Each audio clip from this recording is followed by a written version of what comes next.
Salut à tous! La dernière fois, nous nous étions quittés à Matahari Bay après une belle partie de chasse sous-marine en face des îles Cavally. J'y avais pêché une langouste ainsi qu'un beau spécimen de Saint-Pierre. Autant dire que nos estomacs étaient plutôt ravis.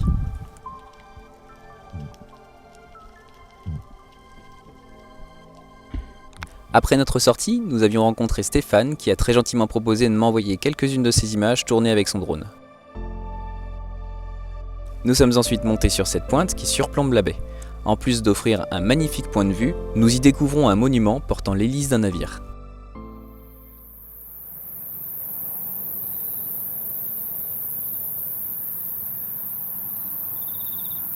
Avec ses 4 pales, elle est fixée sur un totem en pierre qui se dresse fièrement vers le ciel. C'est à quelques encablures d'ici, par 26 mètres de profondeur, que se trouve l'épave du navire, autrefois propulsée par cette hélice.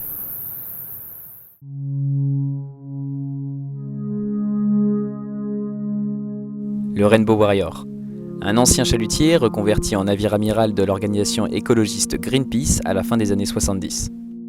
Durant plusieurs années, le navire et son équipage ont parcouru les océans dans le but de dénoncer les crimes environnementaux.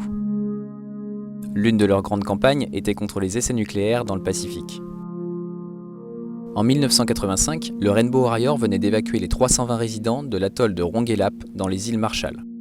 La population souffrait de maux terribles suite aux essais nucléaires américains des années 50.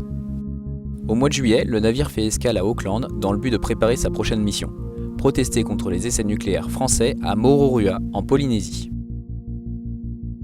Accueillis en héros, l'équipage était loin de se douter ce qui les attendait quelques jours plus tard.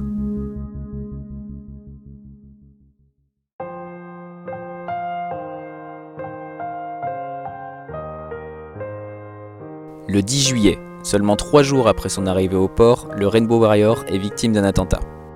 À 23h45, 2 bombes éventrent le navire, qui coule dans le port, tuant l'un des membres d'équipage. L'opération qui visait à saboter le navire tourne au drame, avec la mort du photographe Fernando Pereira. Rapidement, l'affaire prend une tournure internationale avec la révélation de l'implication de l'État français. C'est le ministère de la Défense, avec l'accord du président de la République, qui a commandité l'opération. La mission des services secrets français est un fiasco. Les retombées médiatiques sont telles qu'au lieu d'entraver les actions de l'ONG, l'affaire met en lumière le combat de Greenpeace. Le navire, lui, est irréparable. En décembre 87, le Rainbow Warrior renfloué prend la mer pour son dernier voyage.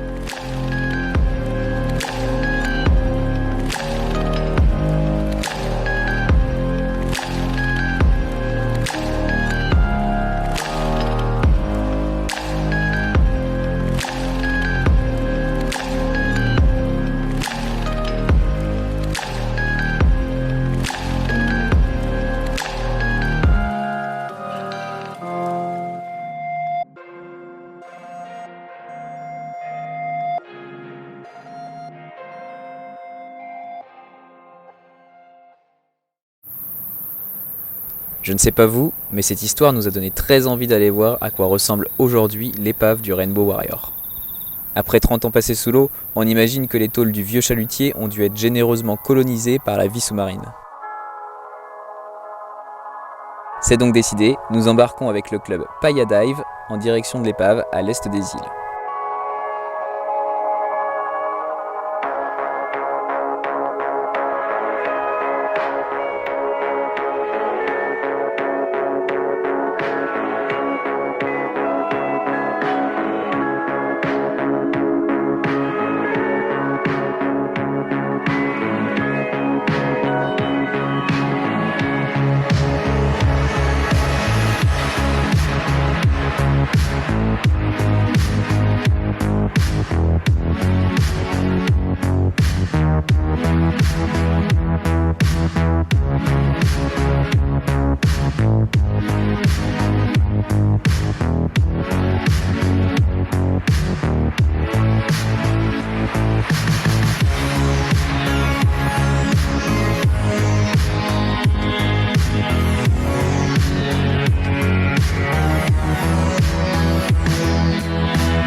Waouh, cette épave est splendide.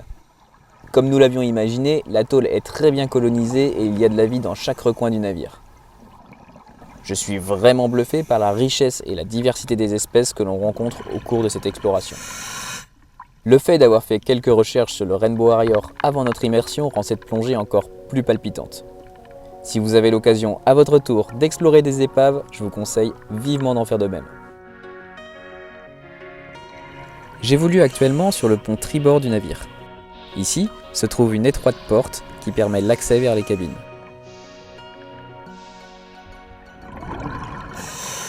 C'est toujours fascinant de se promener sous l'eau là où d'autres ont vécu.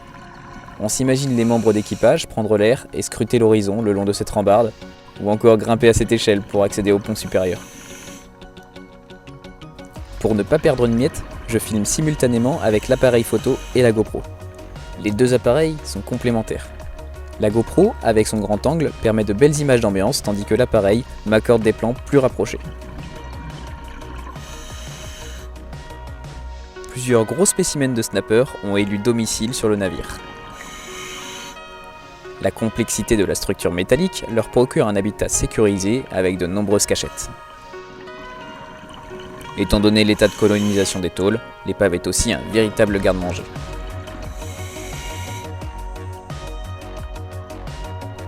Ils errent ainsi paisiblement et redonnent au Rainbow Warrior le rôle de foyer qu'il a autrefois été.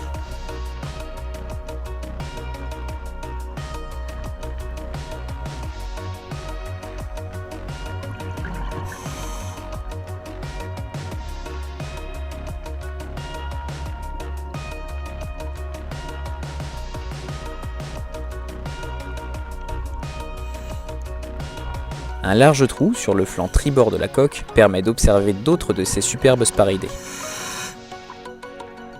Ceux-là préfèrent la noirceur des cales du navire qu'ils partagent avec de nombreux autres poissons.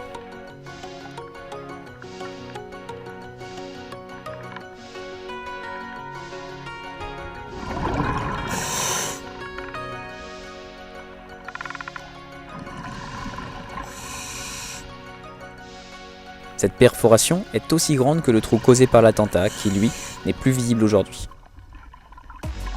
L'ensemble du pont supérieur est recouvert d'une véritable forêt d'algues.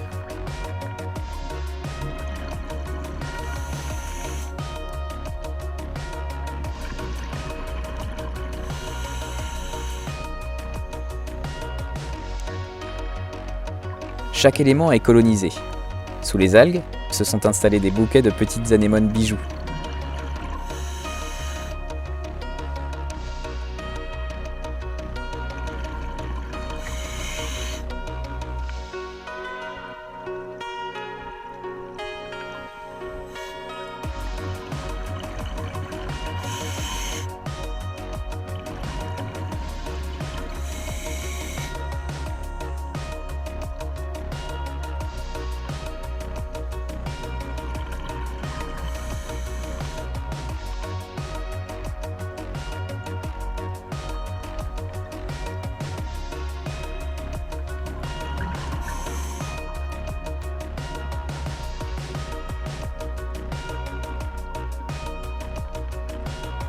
C'est sur cette dernière image de la poupe du navire que nous terminons cette plongée mémorable.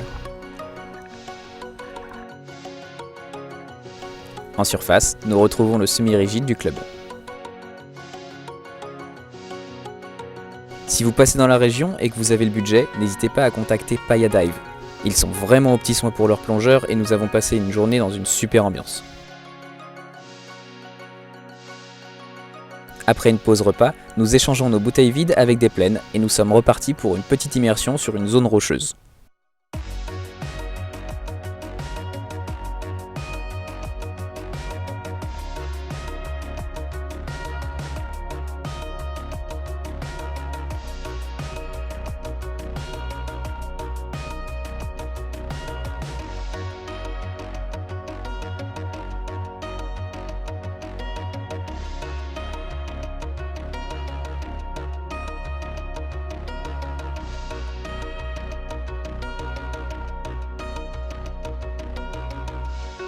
Cette seconde immersion est sur une zone peu profonde autour de roches qui percent la surface. La vie est présente en nombre et des bancs de demoiselles nous accueillent dès notre arrivée au fond. Une exploration a priori plutôt banale, jusqu'à ce qu'un autre banc nous encercle.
Ma réserve d'air est épuisée et me voilà maintenant presque en surface, toujours encerclé par le banc de petits caranguidés. Cette plongée, initialement plutôt banale, s'est transformée en un superbe spectacle et conclut merveilleusement cette journée. On ne regrette définitivement pas d'avoir cassé notre tirelire et on se souviendra longtemps des îles Cavali. Dans le prochain épisode, nous nous rendons à l'extrême nord, à la confluence de la mer de Tasman et de l'océan Pacifique.